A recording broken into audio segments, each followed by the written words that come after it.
Oke, aku izin matiin kameranya biar nggak gede banget itunya videonya.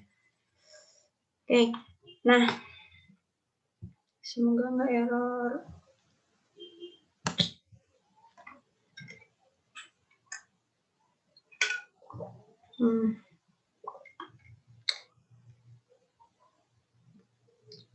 Ya, udah ya. Aku buka lagi. Assalamualaikum warahmatullahi wabarakatuh. Selamat sore semuanya. Ketemu lagi sama aku, Gina. Mungkin kemarin ikut juga ya. Nah, sekarang kita mau bahas join produk sama buy produk. Ini materi pertama, tapi menurut aku materinya cukup padat karena dalam satu metode, misalnya satu materi itu ada beberapa metode buat costing, itu lumayan banyak lah ya. Tapi tenang aja, bisa kejar 1 PM. Insya Allah. Nah, jadi kita mau belajar apa sih gitu ya. Pertama, kita bakal belajar dulu konsep dasarnya aja dulu. Join produk apa, buy produk apa gitu ya. Terus kedua, baru kita lihat costingnya gimana sih. Costing pembebanan biayanya buat join dan buy produk ini gimana. Dan yang ketiga ada alokasi join cost. Dan terakhir kita bakal latihan soal. Oke. Nah, yang pertama, masuk ke konsep dasar, karakteristik, dan juga istilah-istilah terkait sama join dan buy product. Nah, join product itu sebenarnya apa sih? Kalau misalnya kalian udah nonton di Learning with Panda video aku, kalian udah mulai paham ya. Sebenarnya join product itu adalah produk ya di sini ya. Kata kuncinya di sini.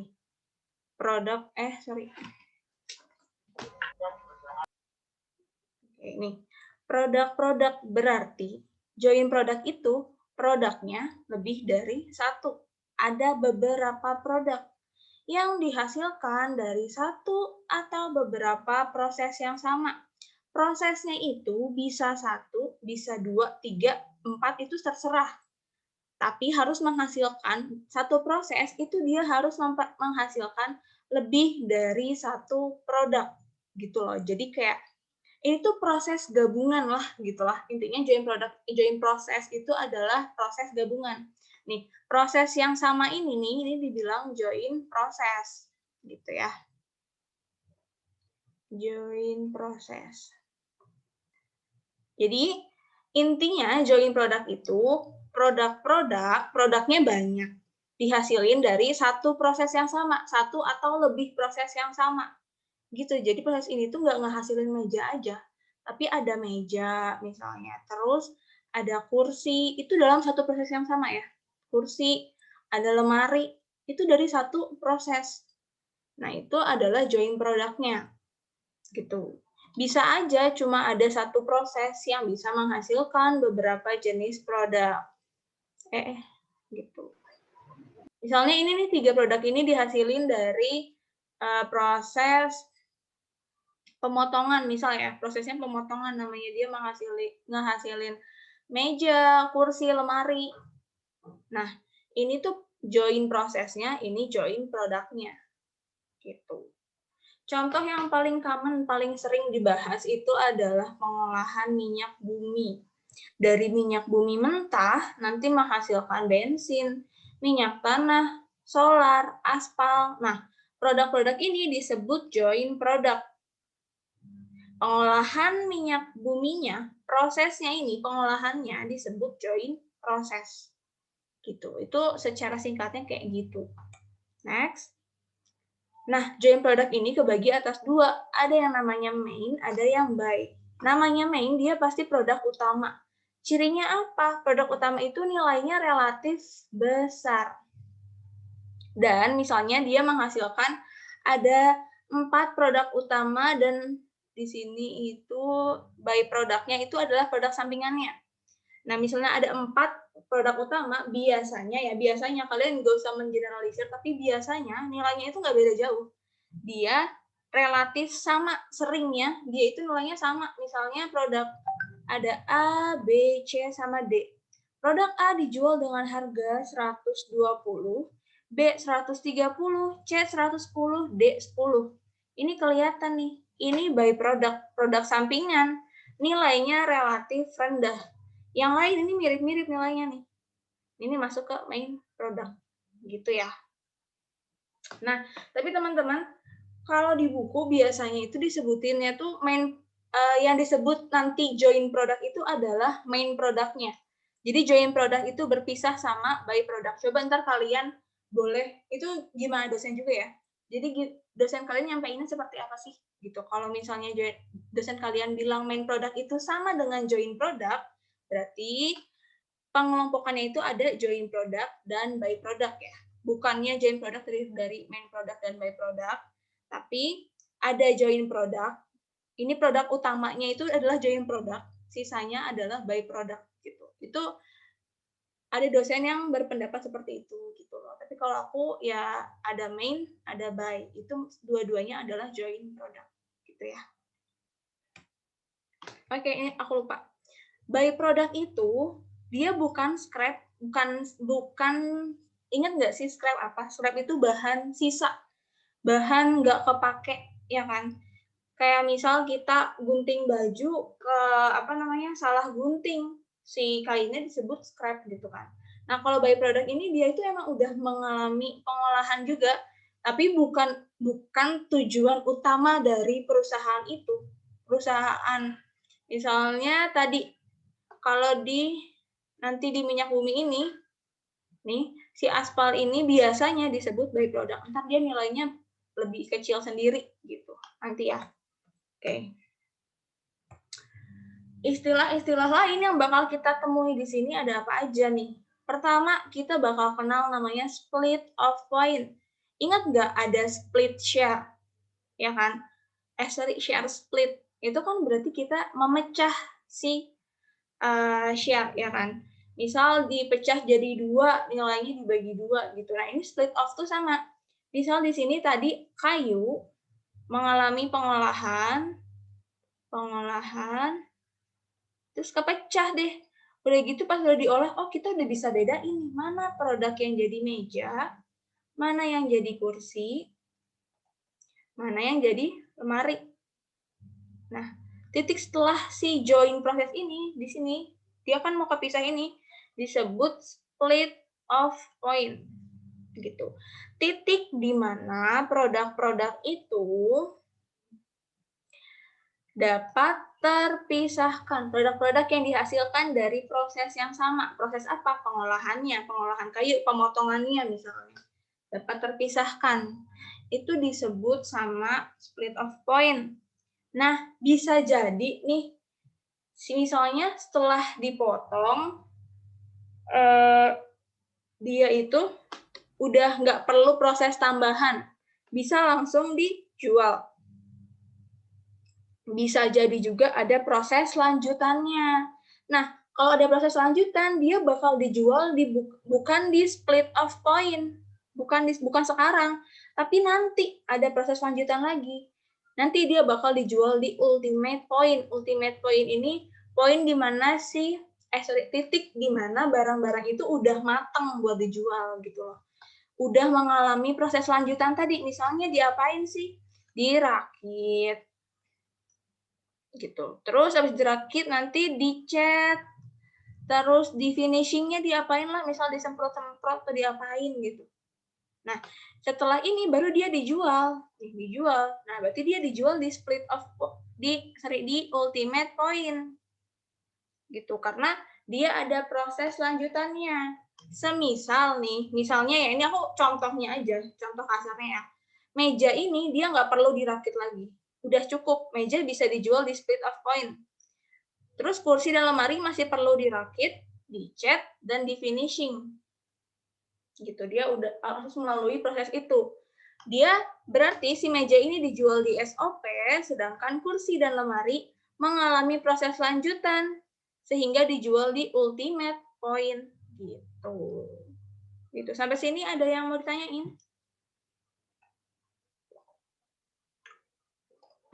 Kalau ada kita next dulu. Nah, sekarang ada lagi join cost. Nah, berarti ini masih berhubungan dong. Join cost, join. Ada pertanyaan? Mana pertanyaannya? Loh, kok nggak muncul? Wait. Aduh. Boleh ini enggak? Pertanyaannya disebutin aja. Boleh? Ini nggak bisa muncul nih pertanyaannya, gimana dong? Kenapa ya? Kok error? Boleh apa namanya? Aku nggak tahu kenapa ini error ya. Boleh diomongin aja.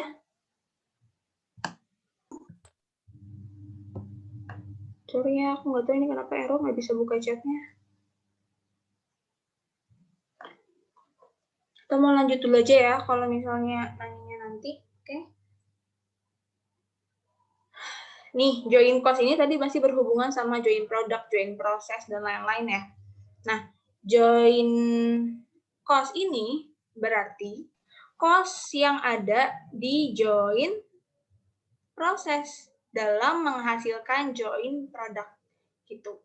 Jadi nanti join proses ini kan pasti ada DM-nya, DL-nya, FOH-nya yang dipakai buat bikin join product.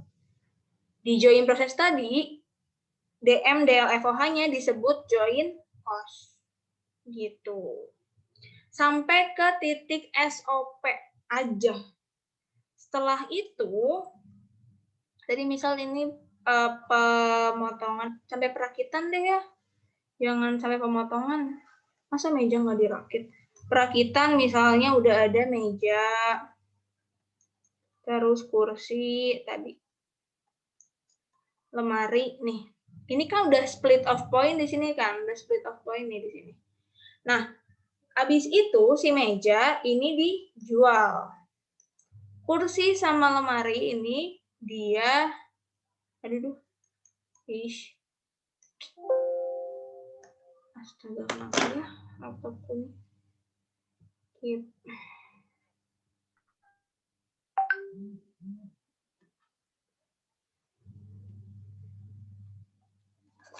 Nah, misal si kursi ini dia dicat. Terus lemari dia nggak dicat, tapi dia ntar masuk ke finishing prosesnya. Nah, di perakitan ini, nih, ini kan join proses ya, karena dia menghasilkan produk-produk itu, gitu. Ini kan ada DM, DL, FOH. Ini namanya join cost. Nanti cost-nya ini bakal dibagi, berapa sih bakal dialokasiin ke meja, kursi, sama lemari. Itu inti dari pembicaraan ini semuanya itu.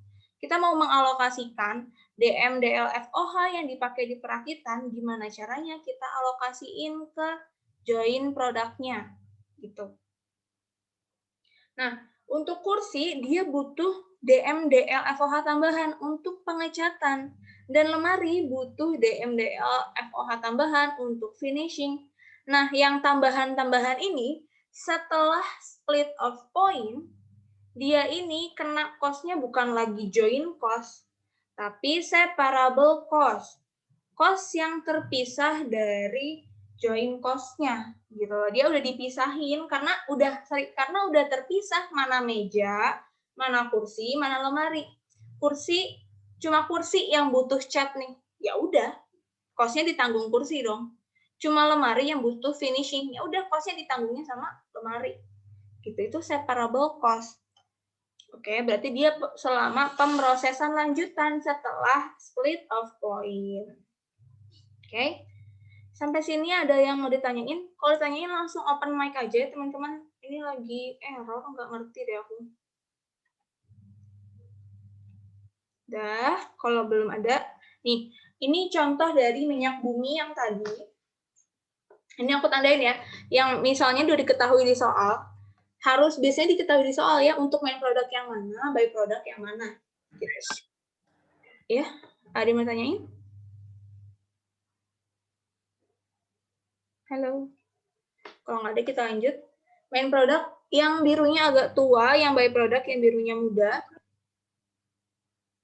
Nah, misal minyak bumi ini dari minyak bumi mentah. Ya, ini raw, ini masih crude oil lah. Nih, dia mengalami pengolahan sampai ke distilasi. Disinilah distilasi itu pemisahan berdasarkan titik didihnya kan ya. Nah, di sini dibagi, udah bisa kepisah nih mana yang premium, Pertamax, solar, dan aspal sisanya. Si aspal ini dia adalah byproduct diketahui di soal seperti itu misalnya ya. Nah, untuk premium, solar, dan aspal dia nggak butuh proses lanjutan. Jadi dia dijual di split off point. Saat udah distilasi, dia langsung dijual. Misalnya, berarti dia bakal cuma kena cost di pengolahannya aja. Ya. Ini tuh sebenarnya bukan prosesnya si distilasi itu dia itu sampai ke sini, ini itu dia kena yang namanya DM DLFOH yang berbentuk joint cost. Karena di sini saat distilasi ini tuh titik pisahnya. Distilasi ini bisa jadi masih bagian dari pengolahannya gitu. Nah, titik di sini, titik dia udah bisa misah nih. Ini ada cost-nya yang dibagi nanti untuk premium, Pertamax, solar, dan aspal. Nah, setelah itu Pertamax ditambah ZX lagi misalnya biar lebih murni atau biar lebih bagus lah ya, kan harganya mahal gitu ya. Baru ke ultimate point. Berarti dia udah bisa dijual setelah ditambah ZX. Jadi yang butuh separable cost itu di sini cuma Pertamax. Gitu. Udah, ini buat konsep dasarnya. Masih ada yang mau ditanyain dulu?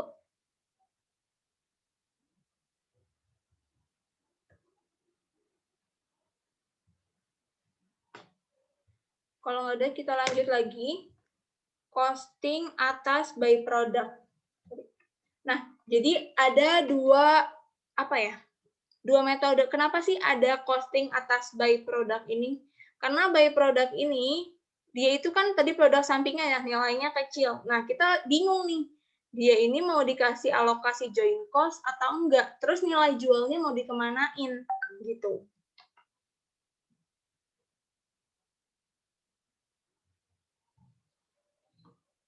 Nah, pertama, dia itu bisa pendapat pertama ya, dia mendapatkan alokasi dari joint cost. Yang kedua, dia nggak dapat alokasi joint cost, terus costingnya gimana gitu.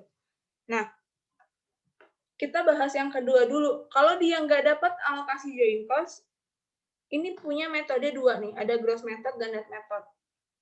Kalau dia itu jadi apa ya, asumsinya itu kenapa dia nggak usah dapat alokasi joint cost, karena tadi nilainya kecil gitu loh. Jadi kan kita utamanya itu emang mau bikinnya main produk, karena by product ini nilainya kecil, udah dia nggak usah dapat alokasi. Tapi kalau pendapat kedua, ya kan tetap diproses di join proses gitu loh, tetap dapat join cost, harusnya dia tetap dialokasikan dong gitu ya. Jadi ada dua pendapat. Nah, pendapat yang pertama tadi, misalnya dia itu nggak dapat alokasi join cost. Tapi by product ini kan bakal tetap kita jual dan menghasilkan revenue untuk perusahaan. Nah, ini itu metode yang digunakan untuk menentukan berapa nilai dari by product nih. Ada dua metode. Pertama dia metode kotor, metode gross, dan keduanya net. Gitu. Kalau misalnya gross, yang kita masukin nilai revenue ya, kita lihat nilai revenue-nya, itu yang kotor. Kotor itu apa? Ya kalau dia dijual 1.000, ada 50 unit yang masuk ya 50.000 berarti revenue-nya. Gitu ya. Masih include biaya-biaya kayak apa? Separable cost-nya masih include, selling expense-nya masih include, marketing expense, administrative expense-nya masih dalam situ gitu. Jadi nanti kalau kalian bandingkan, pasti si revenue-nya itu lebih gede karena masih ada di sini, masih ada expense yang belum dikeluarin. Jadi ini tuh isinya modal modalnya bukan dari joint cost-nya aja, tapi ada separable cost, ada expense di luar itu. Gitu. Nanti revenue-nya bakal lebih gede, tapi nanti ngitung cost-nya pun akan lebih gede. Nanti aku contohin ya. Kenapa? Karena cost-nya belum ditambahin ini, belum ditambahin separable cost, belum ditambahin expense. Jadi kalau ditambahin expense-nya itu dia bakal lebih gede gitu loh. Sorry, kebalik. Jadi kalau misalnya kenapa cost-nya itu lebih gede? Karena dia itu masih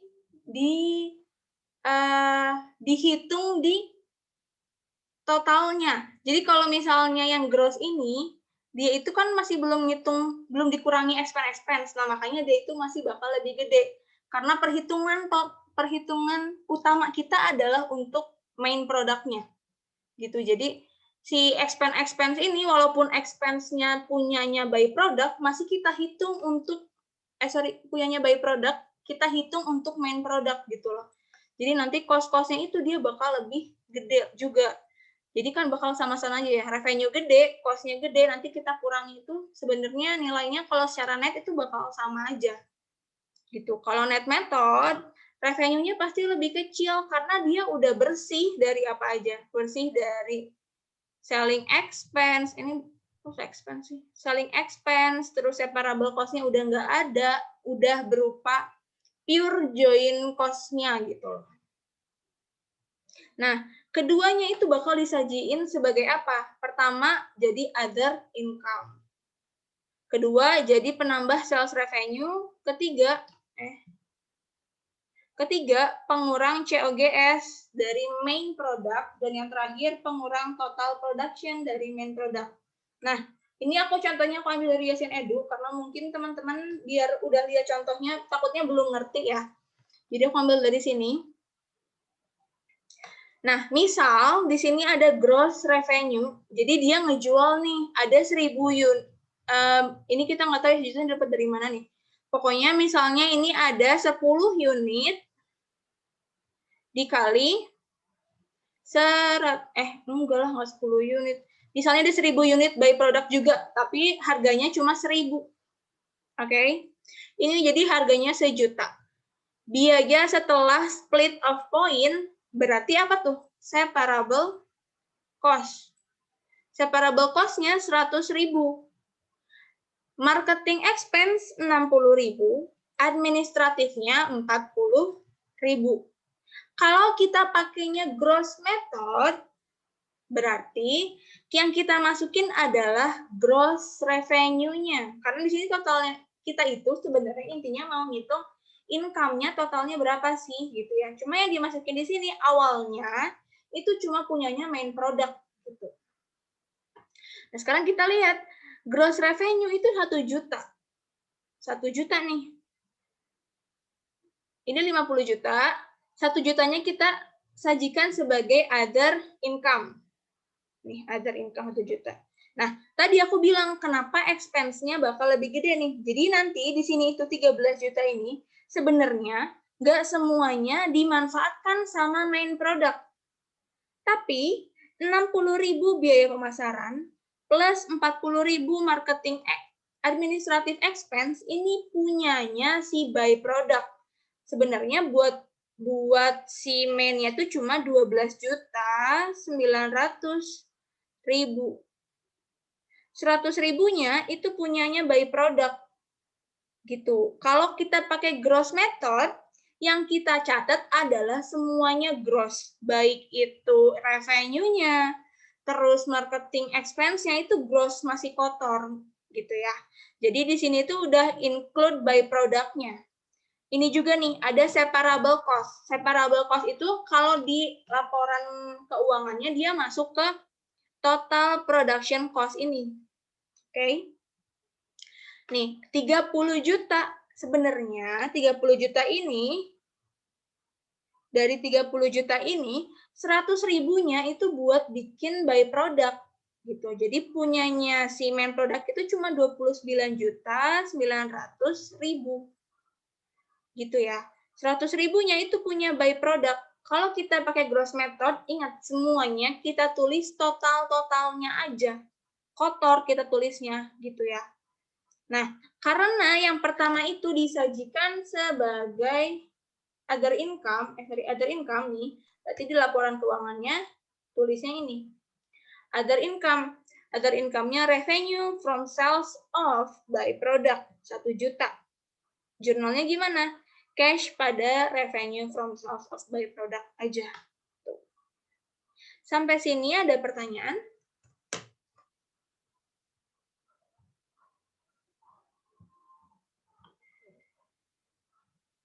Kalau nggak ada, kita next.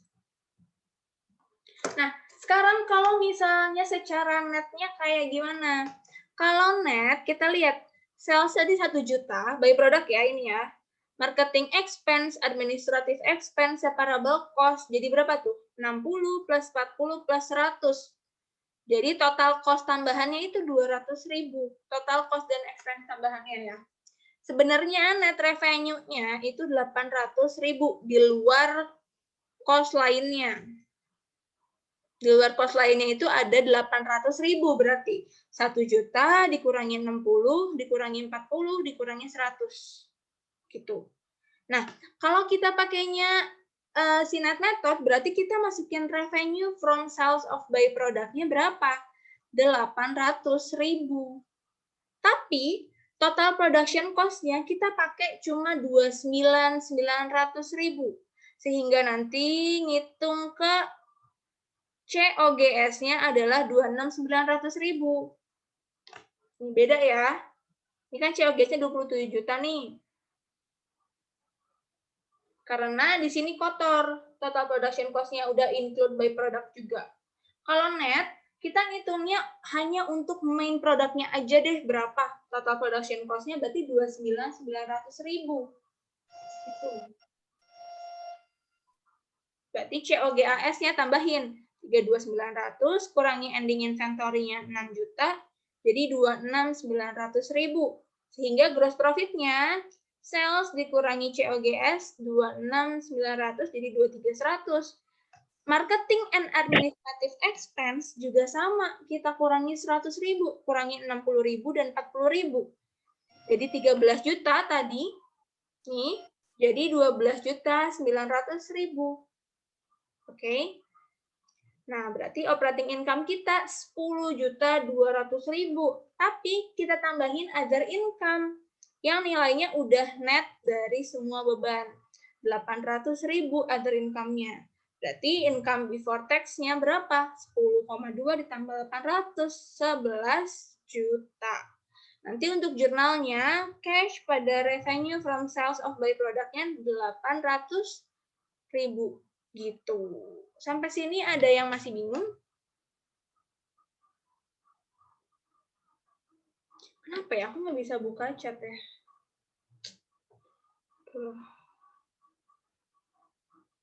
Nah, dan nih kalau udah ya, yang kedua kita sajikan sebagai penambah sales revenue. Untuk ke bawah-bawahnya nggak aku jelasin lagi ya, karena sama aja kayak yang tadi. Kalau dia sebagai gross, nih, sebagai gross, berarti nambahinnya 1 juta. Ya, 31 juta berarti total sales-nya. Nanti jurnalnya cash pada sales 1 juta. Ke bawah-bawahnya sama aja. Bikin inventory 3 juta. Total production cost-nya kotor ya, harus kotor ya, 30 juta kan. Terus COGS segini, ketemu COGS 20 juta, gross profit 24 juta, marketing 13 juta, jadi 11 juta. Operating income-nya harus tetap sama. Semua penyajian itu nilainya sama. Gitu. Karena dia bukan berupa metode perhitungan, tapi berupa metode penyajiannya aja yang beda-beda. Jadi nilainya harus sama, gitu. Karena perhitungannya metodenya sama, cuma beda di penyajiannya. Ini 11 juta semua ya. Nih. Gak ada other income karena dia disajikannya udah di atas sebagai penambah sales. Sales awalnya 50 juta, kita tambahin 1 juta, jadi 51 juta. Gitu. Itu kalau kita pakai yang gross. Kalau kita pakai yang net, nih, berarti yang ditambahi cuma 800.000. Oke, berarti di sini 50.800.000. Tapi total production cost-nya 29.900, marketing administratif 12.900.000. Ingat, kita nggak boleh melibatkan yang tadi 100.000 yang ini ya.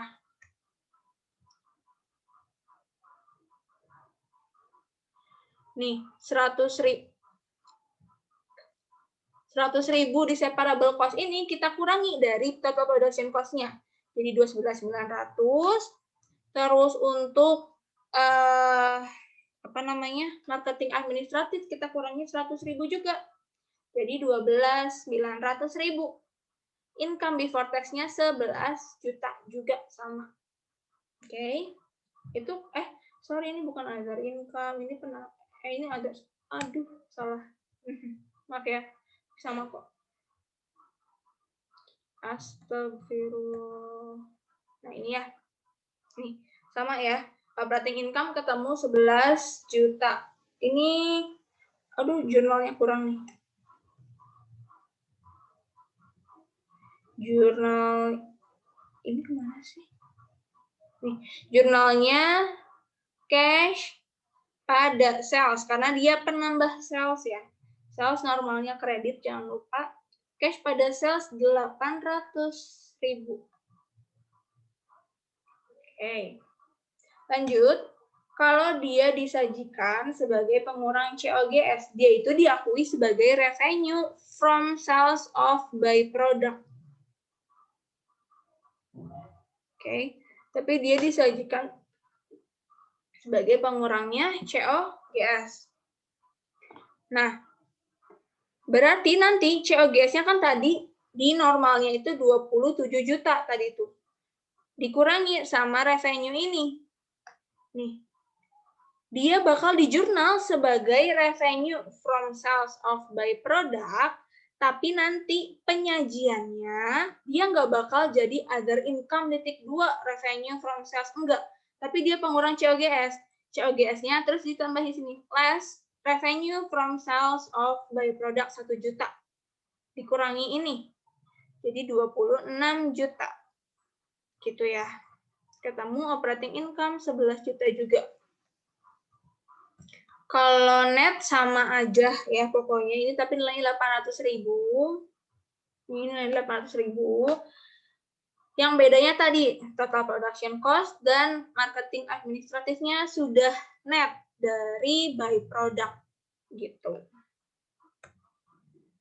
Nomor terakhir, diakui sebesar gross revenue disajikan sebagai pengurang total production cost. Kalau tadi sebagai pengurang COGS, sekarang pengurang total production cost. Sama ya, jurnalnya dia diakui di revenue from sales of byproduct, tapi diakuinya bukan sebagai other income, disajikannya bukan sebagai other income, tapi dia nanti mengurangi production cost. Kalau production cost untuk gross revenue itu 30 juta, nih, kita kurangi sama revenue from sales of byproduct-nya 1 juta. Jadi total production cost-nya sekarang 29 juta. Ke bawahnya tetap sama kayak tadi. Kalau dia net, berarti total production cost net dari byproduct itu adalah 29.900.000. Revenue-nya cuma 800.000. Ingat, net method. Cuma 800.000 dia mengakuinya.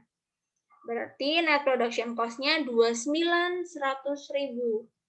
Untuk marketing sama ya, 12.900.000. Nanti totalnya operating income sama dengan 11 juta. Udah, ini materi kedua kita untuk costing atas byproduct. Sampai sini ada yang mau ditanyain?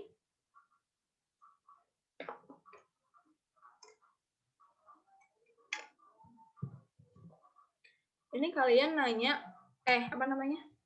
nggak nanya karena ngerti apa nggak ngerti? Aku takut kalian nggak ngerti beneran. Kak. Ya, gimana? Nggak perlu ngejurnal ini ya, yang expense tadi. Expense, maksudnya? Sama separable cost-nya. Oh, ngejurnal untuk itunya ya. Nanti, jadi gini, kalau misalnya kalian bikin total production cost-nya gitu ya, jurnalnya gimana. Kalau antara net sama si mana? Nih, net sama yang gross tadi, kalau misalnya net kan di sini total production cost-nya 29.900. Jadi ntar kalian itu bakal ngejurnalnya untuk DMDL FOH-nya itu. Nih, berarti di sini nanti yang masuk ke masuk ke COGS-nya itu, berarti si DM DLFOH-nya ini senilai 29.900. Misal di sini DM-nya itu 1 juta, tapi enggak ini ya udah nggak apa-apa lah. DL 29 nya 10 juta, berarti 10, ini 10 juta semua ya, misal FOH. Nah, ini misalnya DM DLFOH-nya, kalau misalnya dia gross itu segini, kalau misal dia net ini udah di net dari by product-nya. Berarti DM-nya misalnya 10.100.000, DLFOH-nya nggak dihitung buat by product, misalnya dihitungnya DM-nya doang. 9.900.000. DL-nya tetap 10 juta, FOH-nya 10 juta. Gitu. Jadi nanti yang ngejurnalnya itu ngejurnal kalau kalian ngerjain proses costing gimana? Proses misalnya gimana? Misalnya ntar WIP pada DM, material, terus payroll, FOH-nya senilai berapa? Senilai 30 juta kalau misalnya gross. Kalau net nanti si WIP-nya ini bakal nilainya cuma 29,9 juta gitu. Jadi costingnya itu, pembebanan biayanya itu dia langsung ke ininya. Cuma untuk si materi ini, emang materi ini menurut aku ya materinya nggak ada jurnal. Karena dia bakal fokus ke materi setelah ini. Ntar aku bakal bahas. Gitu. Jadi kalau untuk jurnalnya gini aja. Kalian jurnal di awalnya udah dikurangi by product dulu. Gitu. Ntar ini material payroll FOH-nya ini, materialnya dia udah dihitung 9.900.000 yang masuk ke main produknya. Gitu. Cuma jurnalnya emang, materi ini emang jurnalnya nggak adaan sih. Gitu ya. Paham nggak? Ya Kak, makasih Kak. Oke. Nah, ini belum selesai ternyata. Lupa aku. Ada 2 metode lagi. Metode ini, metodenya cuma teori aja sih yang ini. Replacement cost method. Jadi ini tuh gini, misal si by product ini tuh dibutuhin sama internal perusahaan. Misalnya yang ngeproduksi itu divisi A. Nah, divisi A ini memproduksi by product tadi. Divisi B tuh bilang, gue butuh dong, jangan dijual keluar, udah jual aja ke gue gitu. Misalnya kayak gitu. Nah, nanti saat divisi B itu make si by product ini, cost dari divisi A, jadi si divisi B ini nggak ngasih berupa uang karena itu internal perusahaan ya. Jadi divisi A ini yang asalnya cost-nya 200.000, semisal by product itu nilai penggantiannya, replacement cost-nya, atau nilai jual di luar itu 10.000.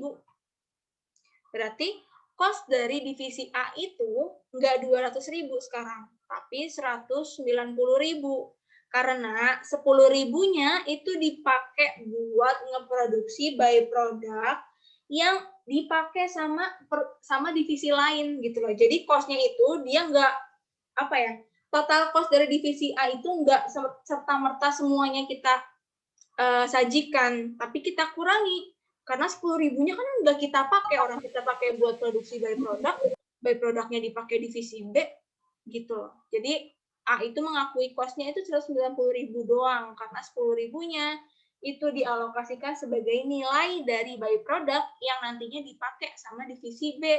Divisi B misalnya cost asalnya 100.000,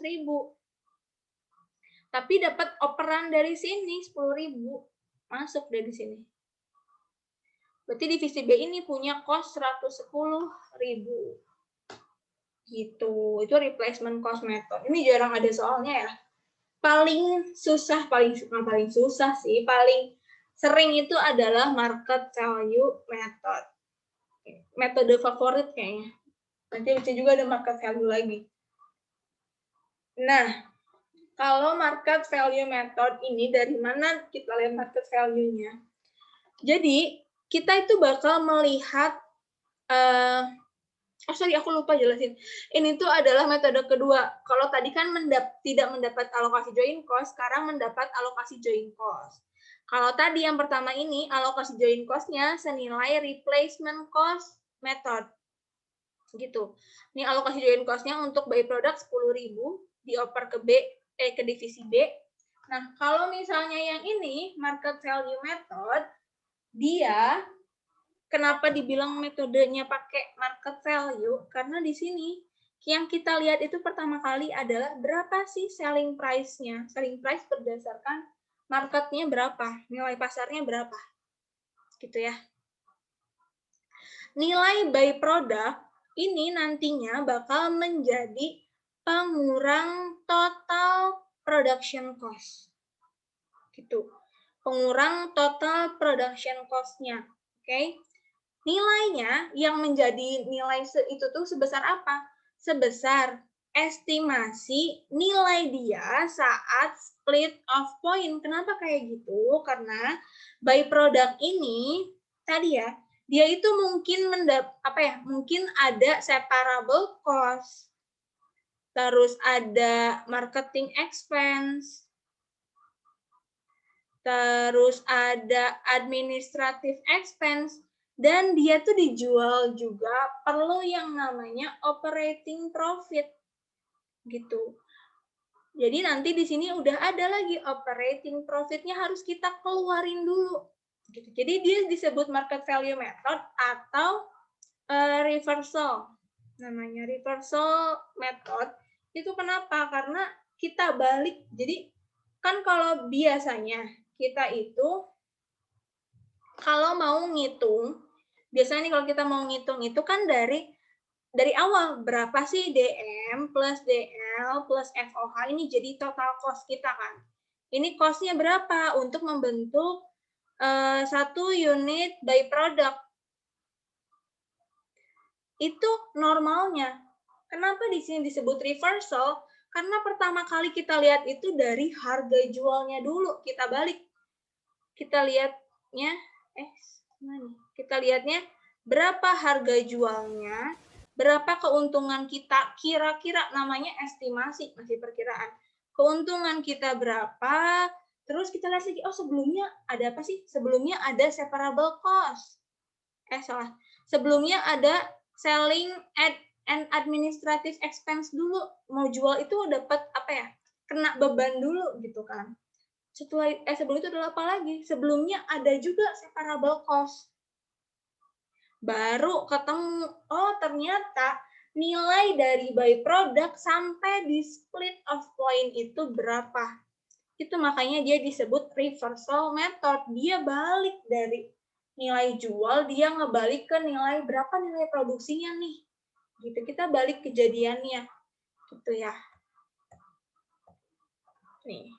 Makanya nanti rumusnya adalah selling price dikurangi estimasi dari apa? Dari operating profit, dari expense, dan juga dari separable cost. Jadi intinya kita tuh dapat apa sih? Dapat modal. Berapa sih modal buat bikin by product sampai di titik split of point aja. Sampai dapat alokasi join cost dari join proses aja gitu loh. Gitu ya. Jadi kita mau bagiin join cost kan cuma sampai SOP kan. Nah, itu kita mau lihat modal kita buat bikin si by product ini berapa sih? Gitu. Nah, ini masih dari Yasin Edu, sumbernya dari situ semua. Nah, yang ini, jadi kita lihat nih, misal diketahui di soal, ini tuh material lebar FOH ini asalnya kita bebankan semuanya untuk main product, karena ya kan kita emang produksi utamanya buat main product gitu. Total production cost-nya 200.000. Oke, kita lihat by product ada berapa unit nih? Ada 100 unit. Harga jualnya 100 per unitnya. Berarti total market value-nya 10.000. 10.000 itu harga jual kita. Otomatis kita udah memperhitungkan berapa sih keuntungan kita kira-kira gitu ya. Keuntungan kita misalnya kira-kira 25% dari harga jual. kurangi dulu tuh 2.500. Selain itu, selain memperhitungkan keuntungan kita, kira-kira nih administratif, marketing, selling, semuanya expense-nya berapa sih? Perkiraan itu 15%. Oke, 15% dari harga jualnya, berarti 1.500. Nah, kurang itu berarti 2.500 plus 1.500 jadi 4.000. Oh, ketemu nih. Dia itu, oh kira-kira berarti nilai produksinya 6.000. Ternyata belum selesai. 6.000 itu adalah nilai produksi sampai dia di ultimate point. Sampai dia jadi barangnya. Ternyata ada separable cost. Kira-kira separable cost-nya itu adalah 400. Ini estimasi semua, nilai estimasi ya. 400, 500, dan 100. Totalnya jadi 1.000. Berarti 6.000 kurangi 1.000. Ketemulah, oh 5.000 nih. Modal kita buat bikin buy product sampai ke split of point itu 5.000. Gitu. Berarti nanti 200.000 ini yang awalnya jadi total production cost yang dibebankan seluruhnya ke main product, harus kita kurangi ini. Jadi 200.000 dikurangi 5.000. Jadi 195.000 total production cost-nya yang dibebankan untuk main product. 5.000-nya itu by product. Dapat alokasi. Gitu. Jadi total unit cost-nya 1.950 unit kalau dibagi 100 unit. Gitu. Nah, udah setelah ini, oh udah berarti ini, oke berarti modal kita sampai di split of point itu 5.000. Ternyata, ini kan tadi kita itu menghitung berapa cost-nya itu berdasarkan estimasi ya. Ternyata, ada actual production cost after split off. Berarti setelah split off itu, ada separable cost-nya itu nggak 1.000 ternyata. Cuma 900, berarti nilai dari barang itu sampai ke ultimate point itu bukan 6.000, tapi 5.900. Ini nih, ini kan asalnya 6.000 ya. Di sini 5.900 nih. Secara aktualnya, dia nilainya 5.900 untuk buy product. Gitu.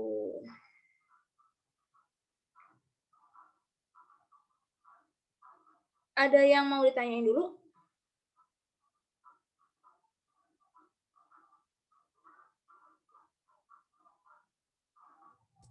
Kak, izin. Ya. Tadi kenapa disebutnya reversal? Oke, gini. Kalau misalnya kita menghitung cost, itu kan kita belajar dari dulu ngitung cost itu DM plus DL plus FOH. Berarti kan dari awal, itu sampai ke prosesnya, kita hitung segitu. DM plus DL plus FOH-nya berapa? Ketemulah di situ. Oh, modal kita untuk membuat barang ini ternyata 2.000 gitu misalnya. Gitu ya. Ketemu tuh DM plus DL plus FOH. Tapi untuk metode ini, market value ini yang kita lihat itu bukan dari awal, tapi kita dari dari jauh-jauh itu. Kita udah ngitungnya, oh estimasi kira-kira barang ini dijual kapan? Dijual itu berapa ya nilainya? Jadi kita mundur tuh, reverse kan, kita mundur. Berarti kita udah ngebayangin dulu harga jual. Berarti pertama kali kita lihat itu bukan DM, DL, FOH yang dia habisin berapa, tapi yang kita lihat itu harga jualnya dulu berapa pertama. Habis kita lihat harga jual, mundur lagi. Oh, kita dalam menetapkan harga jual sekian itu, oh kira-kira kita ngambil untung berapa persen ya? Gitu. 25%. Kurangi. Ini langkah kedua. Ketiga, kita lihat lagi estimasi untuk marketing administrative expense berapa kira-kira? Bebannya itu berapa sih buat penjualannya, buat beban administratif, umum, dan lain-lainnya berapa? Oke, ya kan ketiga nih. Udah ketemu, oh ternyata modal kita sampai ke ultimate point itu dia 6.000. Nah, terus ternyata kita kan mau carinya sampai split of point kan. Oh ada separable cost, kira-kira separable cost-nya itu 1.000.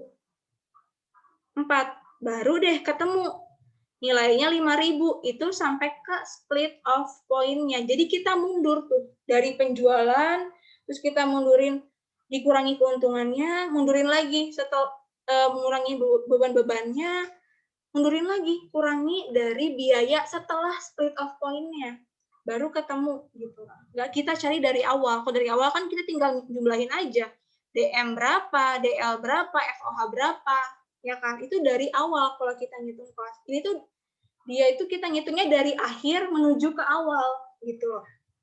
Gitu ya. Masih bingung? Udah, Kak. Oke. Nah, ini puncak masalah kita tuh di sini, di alokasi join cost ke join produk. Nah, ada 4 metode. Metode ini yang 3 ini easy. Yang ini yang agak rumit. Dibagi 2 pula, bisa dijual di SOP maupun dijual di UP gitu. Nah, jadi kita bagi 2 dulu, market value method. Metodenya kita pakai market value. Kalau tadi market value method kita gunakan untuk menentukan berapa modal yang kita perlukan dari join cost untuk membuat mana sih? Nah, untuk membuat si buy product, sekarang market value method ini kita gunakan untuk mengalokasikan semuanya ke join produk, ke main produknya. Oke. Yang pertama, dia bisa dijual di split off point. Maksudnya gimana? Kalau dia bisa dijual di split off point, dia itu nggak butuh yang namanya separable cost. Dia punya market value-nya sendiri di saat split off point. Jadi kalau kalian tadi bayangin meja itu udah punya nilainya sendiri setelah dia dirakit. Tapi kursi dan lemari itu nggak bisa, karena kursi dan lemari itu harus dijual setelah diproses lanjutan. Di ultimate point, kalau nggak dilanjutin, ya dia nggak laku, nggak punya market value. Gitu. Jadi untuk yang sold at SOP ini, dia itu punya market value saat split off point. Gitu ya. Caranya gimana? Langkah pertama, kita hitung dulu berapa total market value setiap produk. Bukan setiap unit ya. Setiap produk saat split off point. Caranya, market value, misalnya market value saat split off point punyanya produk A dikali sama total unit produksi dari A. Misalnya MV per produknya itu dia 10.000 dikali 10 unit berarti 100.000. Itu adalah total market value untuk A. Gitu. Ntar tiap produk ya, ntar yang B dicari, C, D dicari gitu. Kedua, kalau udah ketemu, ya tinggal ditotalin aja. Total market value semua produknya berapa? Market value A, B, C, sampai D, sampai terakhir. Gitu, cari. Kalau udah ketemu nih, totalnya berapa? Misalnya, totalnya itu adalah 400.000. Gitu. Misal 400.000. Habis itu kita proporsikan. Ini gampang kok sebenarnya. Kita proporsiin nih. Habis itu misalnya A itu tadi nilai total MV-nya 100.000. Sedangkan total semuanya itu 400.000. Berarti si A ini dia dapat proporsi berapa? 100.000 per 400.000. Dia bakal mendapat alokasi join cost sebesar 25%. Misal dia nilainya 100.000, totalnya 400.000. Gitu. Kalau soal yang ini totalnya katanya total MVA adalah 10.000. Total MV seluruhnya adalah 100.000. Berarti A dapat proporsi 1/10 atau 10%. Gitu ya. Oke, setelah itu kita alokasikan join cost secara proporsional. Misalnya, join cost 20 juta. A dapat 10%, misal yang 10% yang kita ambil ya, 10%, berarti A itu dapat kecipratan join cost itu 2 juta. Nanti nilai A itu join cost-nya adalah 2 juta. Gitu. Sampai sini ada yang mau ditanyain? Untuk yang ini dulu. Kelihatannya gampang kan, nggak yang ribet-ribet gitu. Kalau nggak ada, lanjut dulu ya. Kalau misal dia nggak bisa dijual di SOP, berarti kebalikannya aja. Dia itu MV-nya nggak ada saat SOP. Jadi kalau dia belum diproses lanjutan, dia nggak punya nilai di mata pasar tuh dia nggak punya nilai gitu ya. Nah, kalau ini kita suruh menghitung apa yang namanya hypothetical market value. Market value hipotesis, estimasi, perkiraan, gitulah sebenarnya intinya. Kan diketahuinya, ini kan adanya saat UP aja, saat barangnya jadi. Kan diketahuinya market value saat ultimate point. Kita kan mau cari MV saat SOP kan. Nah, makanya dari UP ini, MV saat UP ini kita kurangi dulu sama separable cost. Cost lanjutan setelah split of point. Baru ketemu berapa hypothetical market value saat SOP gitu. Hypothetical market value itu yaitu perkiraan market value saat SOP-nya berapa sih gitu. Gampang ngitungnya. Total MV-nya aja nih 100.000 tadi kita kurangi sama separable cost untuk produk A berapa, untuk produk B berapa, produk C berapa gitu. Terus lanjutannya tinggal ngikutin ini aja. Udah ketemu hypothetical market value nih ABC, di total hypothetical market value-nya diproporsikan terus dialokasiin join cost-nya. Gitu. Nih, contohnya ya. Kalau kita punya produk yang bisa dijual di split of point, ada ABC. Jumlah unit yang diproduksinya nih. Untuk A 2.000, B 4.000, C 6.000. Market value saat split of point-nya untuk A 150. Ini unitnya, ini unitnya, ini nilainya 150, 120, dan 70. Nah, kita kaliin dulu, berarti market value dikali unit produksi kan. 2.000 kali 150, jadi 300.000. Ini 4.000 kali 120, 480.000. 6.000 dikali 70, 420.000. Totalnya berarti jadi 1.200.000 total market value-nya. Selanjutnya ketiga, kita persentasikan, kita proporsikan. Dari 100% ini, nih 1.200.000 ini, si A ini punya nilai berapa persennya? 300 dibagi 1.200, 25%. Si B, 480 per 1.200.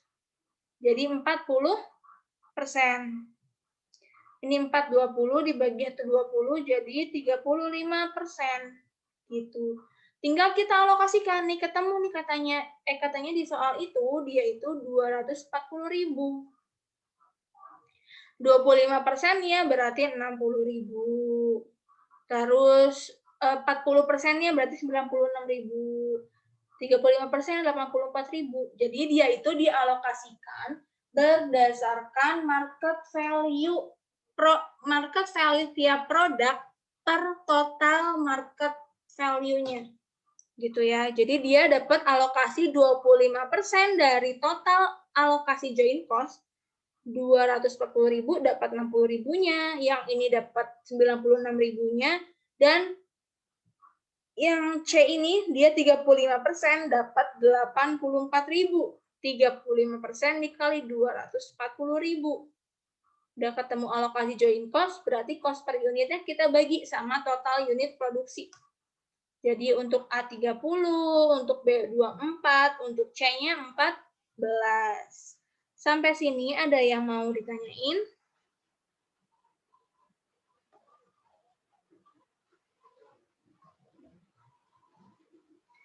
Kalau enggak, kita lanjut lagi.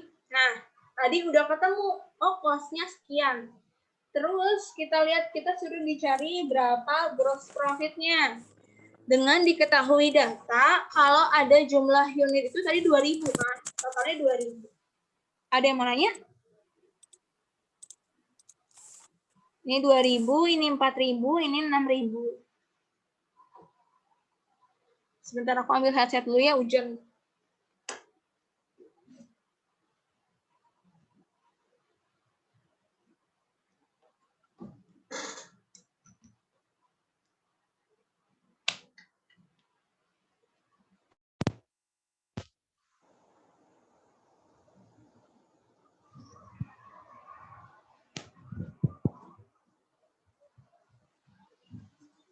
Oke. Kedengeran ya? Halo? Teman-teman kedengeran nggak? Oke. Nah, sekarang semisal kita kita cari gross profit-nya, tinggal kita lihat aja. Penjualan nih, untuk penjualan, perhatiin ya, untuk penjualan kita pakainya market value. Oke, ya, penjualan kita pakainya market value-nya. Oke, berarti 1.600 dikali market value, karena market value itu sama dengan harga jual. Selling price-nya itu sama dengan market value gitu. 1.600 dikali market value-nya 150, dapat dari data yang tadi nih. Ini ya 150, 120, 70 itu market value-nya. Oke, berarti B 3.500 terjual dikali 120, C 5.400 terjual dikali nilai jualnya 70. Ketemu total 1.038.000. Gini. Oke. 1.038.000. Kenapa ya? Bikin segitiga sih.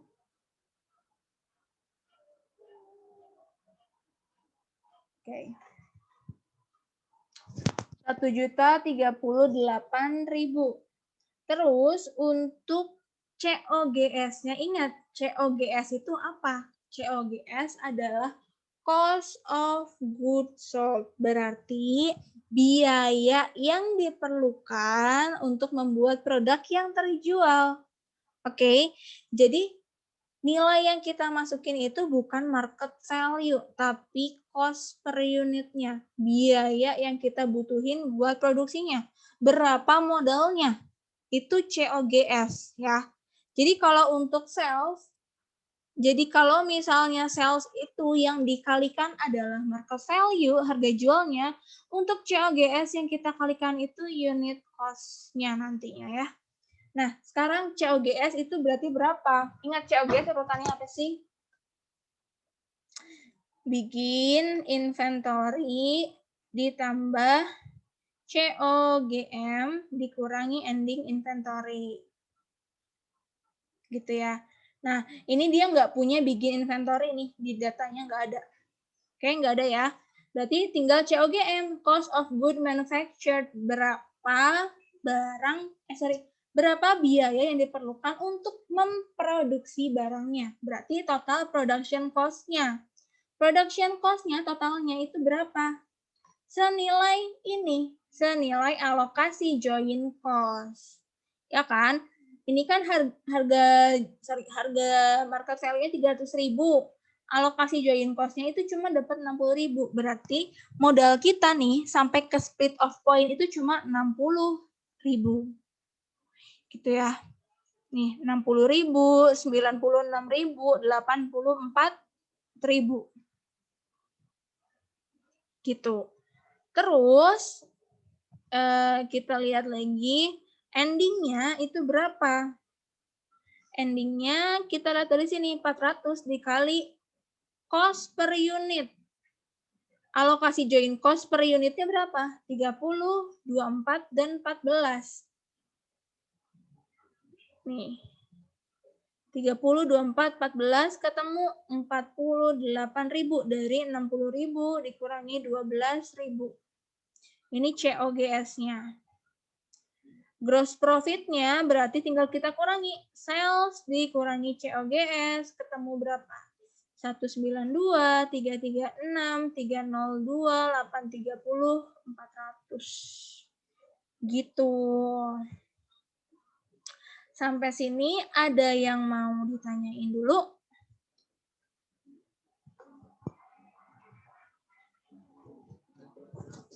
Nah, jadi teman-teman, cirinya kalau dia dapat dijual di split of point, nih, dia itu bakal dapat gross profit percentage atau persentase gross profit yang sama untuk tiap jenis produknya. Kenapa? Karena dia nggak kena yang namanya separable cost. Sedangkan di sini kita kan bakal membagi si joint cost ini secara proporsional menurut total market value-nya. Jadi 240.000 ini akan dibagi secara proporsional untuk 1.200.000 market value. Jadi kalau teman-teman mau lihat nih 240.000 per 1.200.000 artinya modal kita itu cuma 240.000 dari total harga jual 1.200.000. Berarti dia 20% dari harga jual. Artinya gross profit-nya ya 80%. Kalau lihat di sini benar apa enggak? Benar kan? Semuanya 80%. Gitu ya. Makanya dia gross profit-nya bakal sama. Lain halnya kalau misalnya kita ketemu yang namanya separable cost. Separable cost itu enggak pasti beda-beda gitu loh. Jadi nanti nilainya itu dia nggak bakal sama karena hypothetical market value kita itu udah hancur duluan sama separable cost. Dia persentasenya pasti bakal beda-beda per produk. Nih, aku kasih contoh, kalau misalnya dia nggak bisa dijual di split of point, gimana? Nah, misalnya ini kita beda soal lagi ya. Ketemu market value sekian, separable cost-nya itu nilainya beda-beda nih. Ini tuh per produk, bukan per unit ya, berarti per A itu total separable cost 12.500, B 27.500, C 25.000. Dengan joint cost-nya 120.000. Nah, kita mau mengalokasikan 120.000 ini kayak gimana caranya? Aduh. Kita pertama kali yang kita cari adalah berapa sih hypothetical market value-nya, ya. Kita mau cari dulu hypothetical market value-nya berapa. Nih, untuk jumlah unit produksi 1.000, 2.000, 3.000, market value per unit 175.55. Kita kaliin. Jadi 100.000, 150.000, 165.000, ketemu 415.000. Kita kurangi sama separable cost. 12.500, 27.500, 25.000, 65.000. Ketemu berapa sih kira-kira MV saat SOP-nya? Berarti ini 87.500, 122.500, 140.000. Ketemu 350.000. Gitu.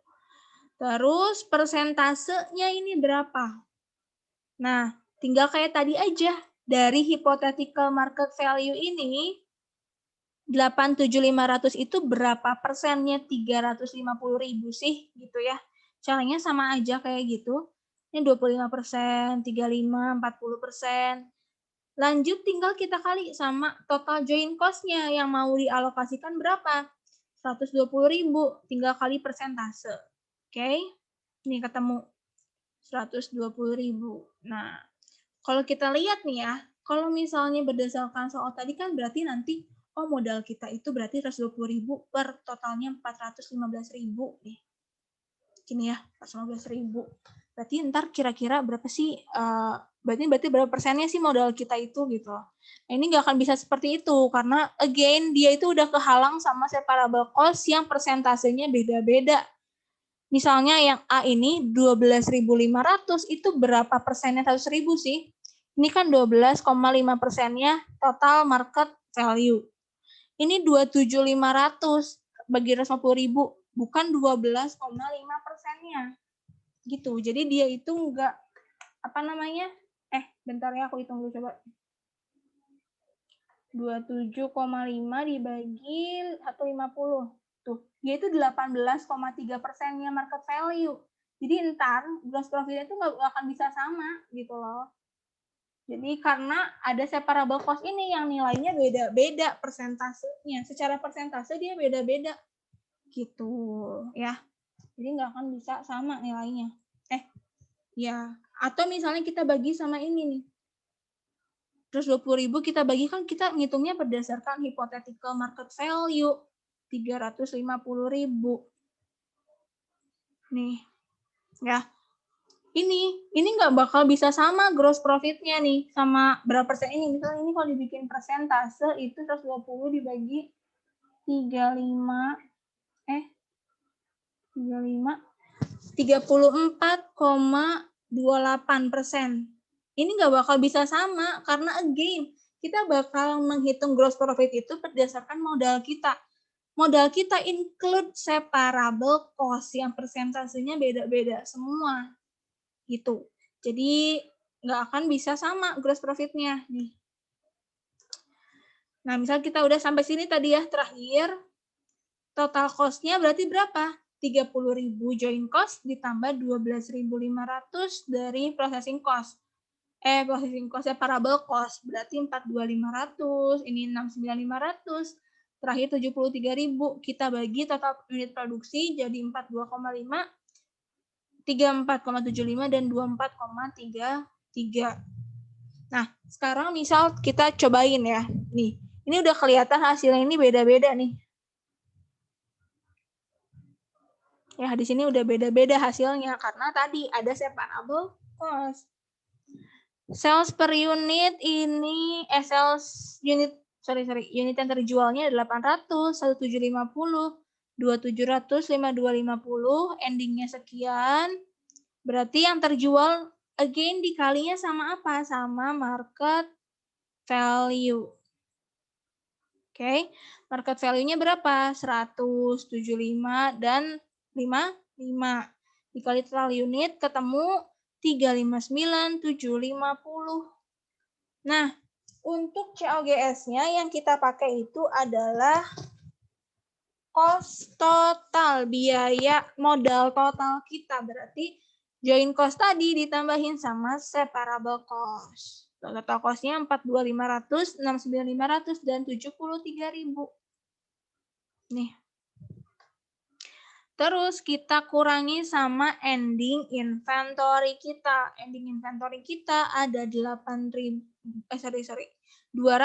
dikali sama 42,5, 250 dikali 34,75, dan 24,33 dikali 300. Ketemu sekian, berarti total cost kita 160.514.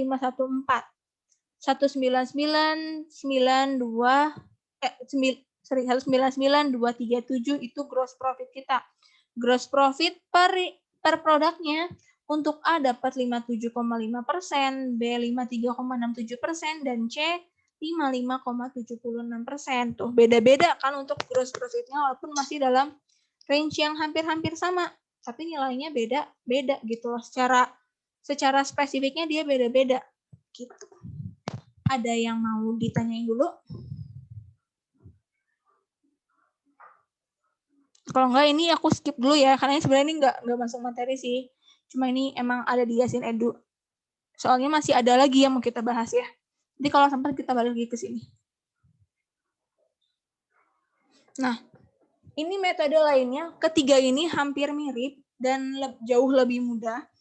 Nih, pertama kita pakai average unit. Kalau average unit ya udah kita baginya berdasarkan jumlah unit dari semua produk berapa. Dia nggak lihat berapa sih, misalnya tadi kan kalau kita pakai yang market value, nih total unit produksi, Nih, total unit produksi kita kaliin sama market value per unit. Kalau tadi dia nggak peduli, walaupun A nilainya lebih tinggi, mau jauh lebih tinggi, itu nggak peduli kalau kita pakainya average unit. Jumlah unit dari produknya aja yang kita lihat. Nggak ngelihat harga A lebih mahal dari B. Join cost-nya itu dialokasikan proporsional menurut jumlah unit aja. Nih, kayak gini. Misalnya 1000, 2000, 3000 ABC tuh. Berarti total produksinya 6000. Berarti A bakal dapat 1/6 dari join cost, yang B 2/6, yang C 3/6 dari join cost-nya. Gitu. 1/6 dari 240.000, 40.000, 2/6-nya 80.000, dan 3/6 120.000. Jadi alokasinya itu hanya melihat berapa total unit yang diproduksi. Namanya average unit. Itu. Gampang kan? Yang kedua, kita pakai weighted average. Kalau weighted nih, udah tertimbang. Dia itu udah ada bobotnya. Ada pembobotan. Pembobotan itu sesuai sama perusahaannya. Mau memberikan bobot berapa? Bisa berdasarkan level kesulitan, atau ukuran, atau tenaga ahli yang bekerja. Misalnya, ini susah banget nih, harus dapat bobot, walaupun dia produksinya 1000 unit, tapi dia dapat bobot misalnya 2 kali, jam kerjanya 2 kali lebih lama daripada produk B. Jadi dia dapat bobot 2, produk B dapat bobotnya cuma 1. Gitu itu namanya pembobotan. Nah, itu sesuai sama peraturan perusahaannya, mau kayak gimana. Nanti nih, si bobot ini bakal dikaliin sama jumlah unit yang diproduksi. Baru dibagi secara proporsional berdasarkan total bobotnya. Gitu. Nih, contohnya kayak gini.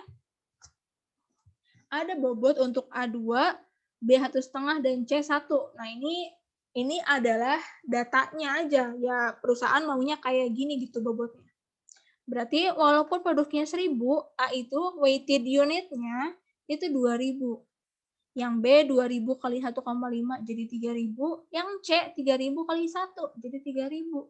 Berarti alokasinya totalnya kan 8000 nih. Alokasinya untuk A 2/8, B 3/8, C 3/8. Gitu. Berarti alokasi join cost-nya 2/8 kali 2 40, 60.000, 90.000, dan 90.000 juga. Gitu. Sampai sini ada yang masih mau ditanyain dulu, teman-teman?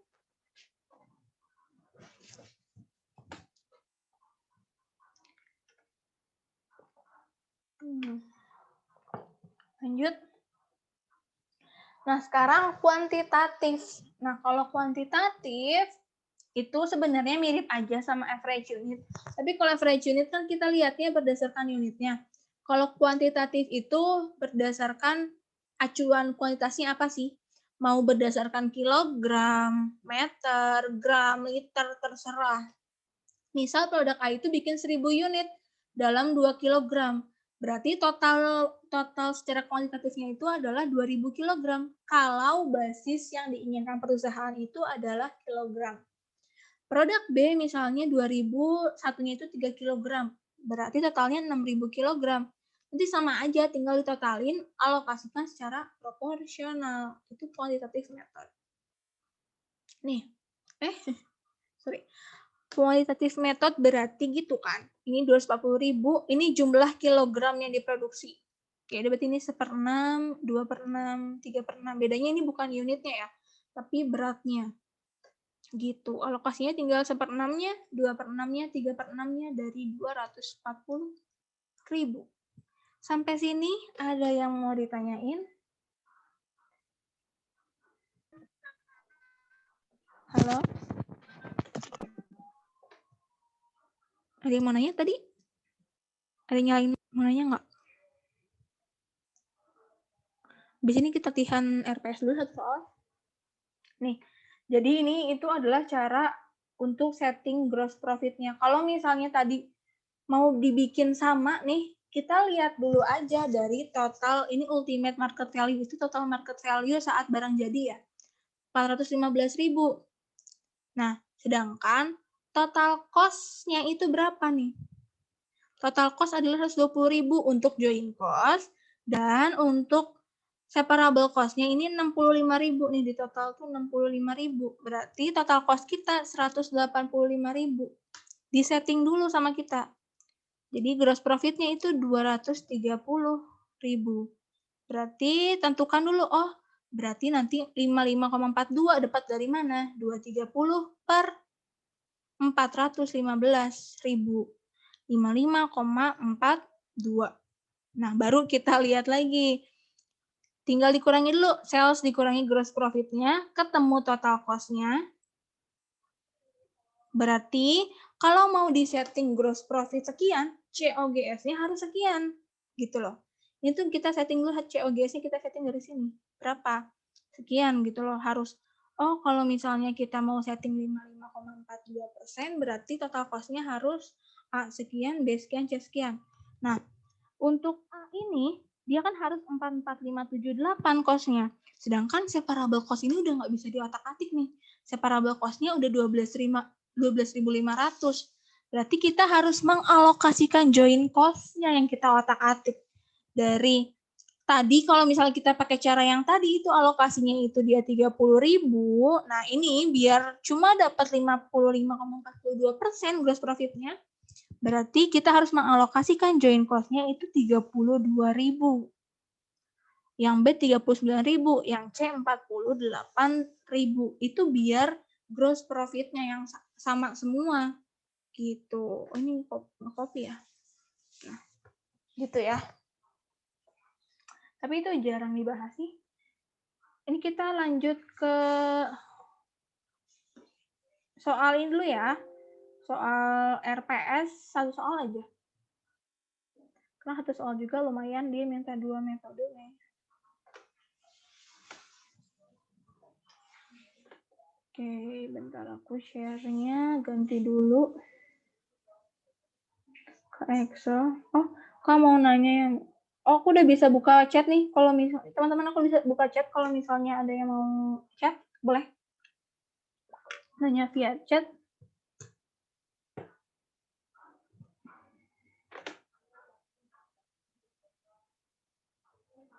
Bentar.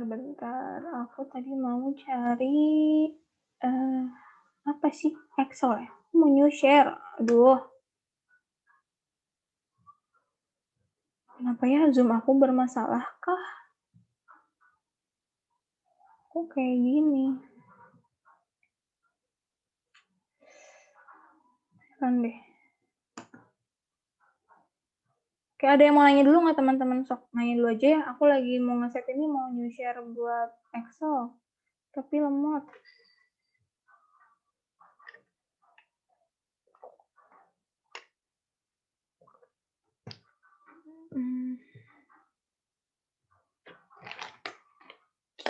Kenapa ya?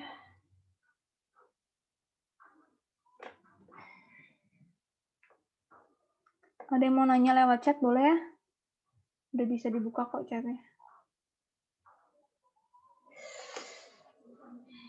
Udah capek banget deh laptop, kenapa deh?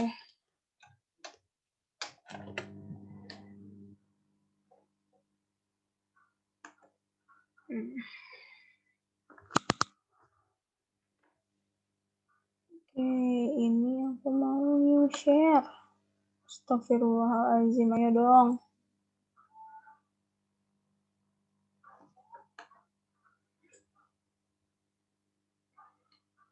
Yuk. Book 1 Excel. Share. Udah pindah ke Excel belum share-nya? Belum, Kak. Oke, bentar. Belum, Kak. Udah? Belum. Udah, Kak. Oke, nih. Ini yang satu dulu ya, P81. Oke, kan lemah lagi. Dia agak muak sama kegiatan PKL ku. Oke, ini udah jelas ya. Nah, sekarang kita mau lihat. Tadi kok teori kayaknya gampang sih, kok prakteknya ribet. Ini nih, jadi ceritanya, ini aku ceritain dulu nih ya. Kalau baca soal untuk join dan buy ini, kalian harus baca sampai bawah, karena informasinya itu biasanya keselip-selip. Nih, single raw material is introduced into process 1 from which products ada A, B, dan C.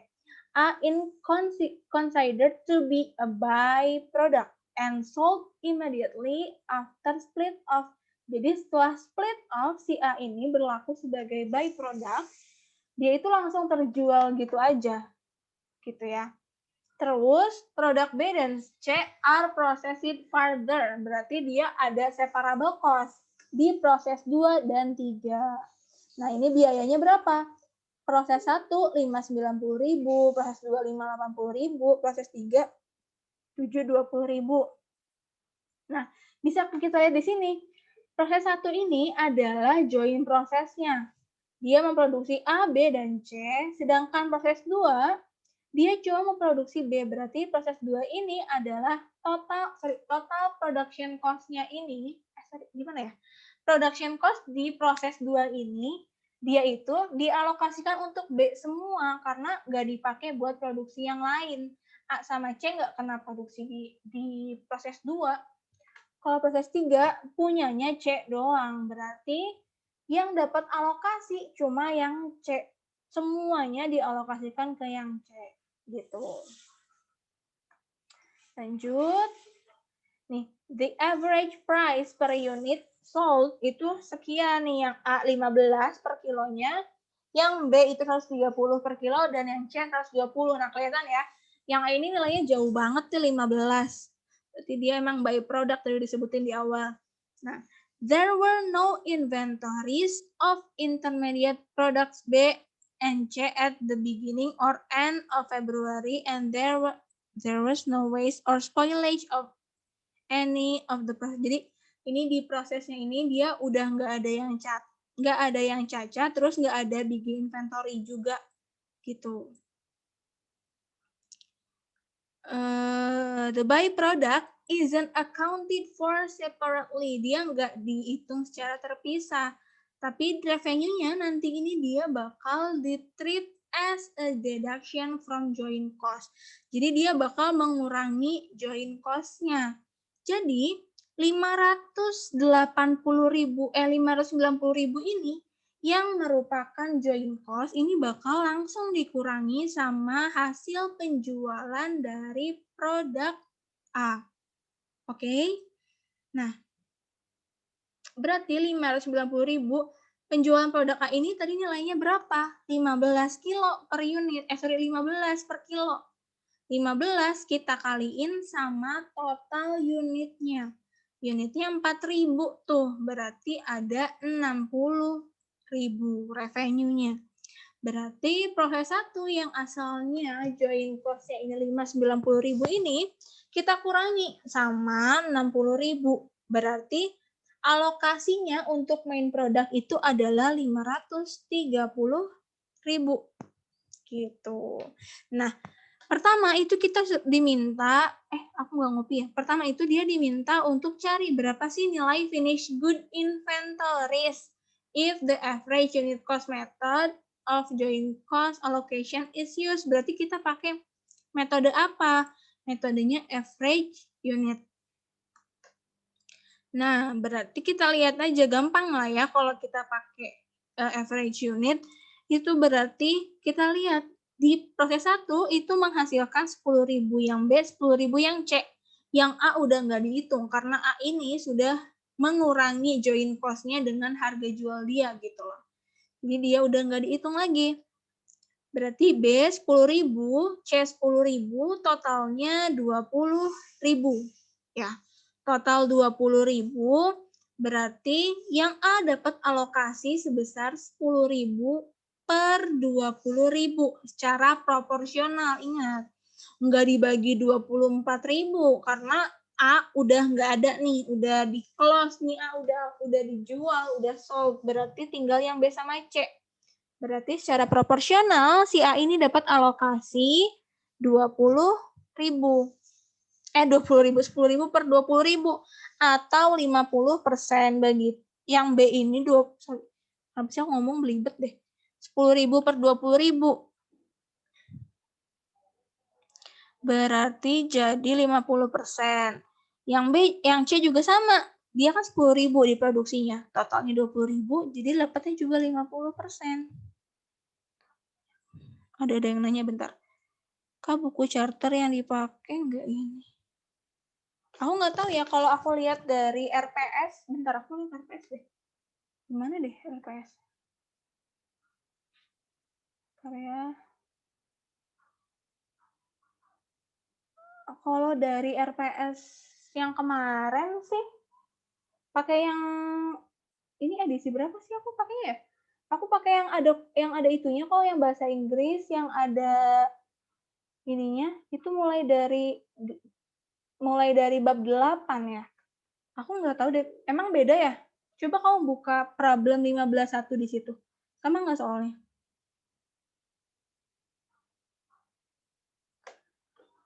Perasaan masih pakai buku charter yang sama deh seingatku. Memang beda-beda ya, aku baru tahu udah beda-beda bukunya.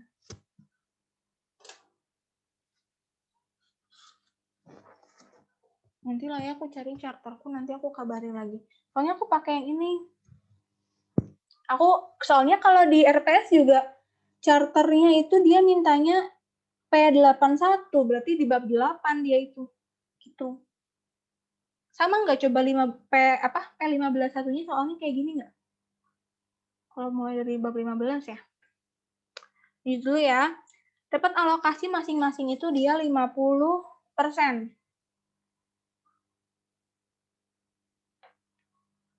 Nah, berarti 50% dari total yang akan dialokasikan cuma 530.000. Berarti dapat alokasi 265.000 masing-masing. Untuk separable cost-nya, proses 2 di inventories. Yang minta dicari itu kan baru muncul chatnya.